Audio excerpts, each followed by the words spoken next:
মসজিদ তৈরি হচ্ছে। মনে হয় বাবর মনে হয় নোবেল নিয়ে এসেছিল মনে হয় বিশ্বে, ভারতবর্ষের জন্য।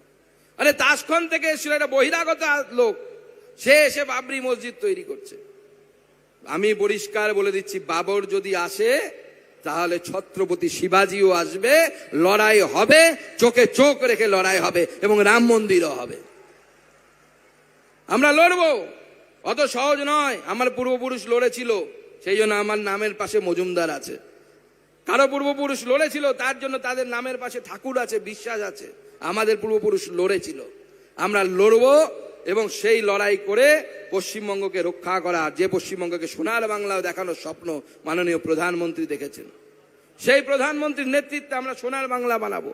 3200 কোটি টাকার প্রজেক্ট আজকে মাননীয় প্রধানমন্ত্রী এখান থেকে উদ্বোধন করতে চলেছেন। গোটা ভারতবর্ষের বিভিন্ন জায়গায় বড় বড় রাস্তা তৈরি হয়ে যাচ্ছে। পশ্চিমবঙ্গে ন্যাশনাল হাইওয়ে 34 বারাসত থেকে শুরু করে বড়জাগুলি কিছুতেই হচ্ছিল না। কারণ কি? অ্যাপিজমেন্ট পলিটিক্স, সব জায়গায় অ্যাপিজমেন্ট পলিটিক্স। মুখ্যমন্ত্রী কি বলেন?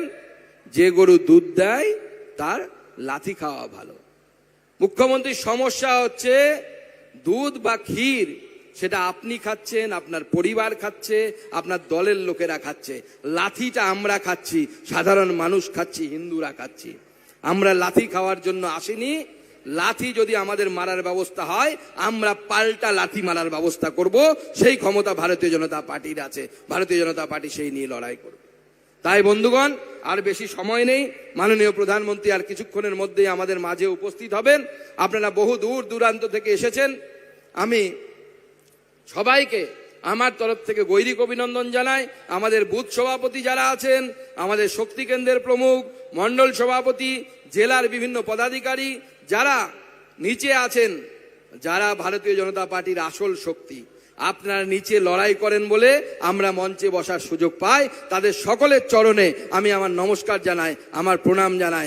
আপনারাই আমাদের শক্তি, আপনারাই ভারতীয় জনতা পার্টির শক্তি।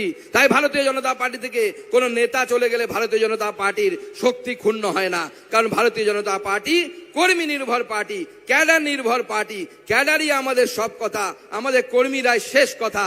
এবং আপনাদের কথা মতো, আপনাদের ইচ্ছে মতো পশ্চিমবঙ্গে 26-এ সরকার তৈরি হবে।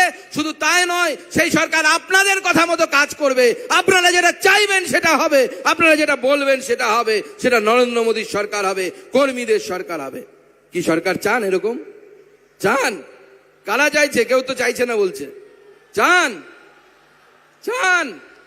তাহলে ভালো করে বলতে হবে। মাননীয় প্রধানমন্ত্রী হয়তো রওনা হয়েছেন, আমি জানি না, এখন আপডেট নিতে পারিনি। জোরে ওনার অবধি যেন আওয়াজ পৌঁছয়, সেইভাবে আমার সাথে বলুন, হাত জোর করে, ভারত মাতা কি। ভারত। আরো ভালো ভালো খবর দেখতে সাবস্ক্রাইব করুন বাংলা হান্টের ইউটিউব চ্যানেল। বাংলা হান্টের আরো খবর দেখতে নজর রাখুন। বাংলা খবর মানেই বাংলা হান্ট।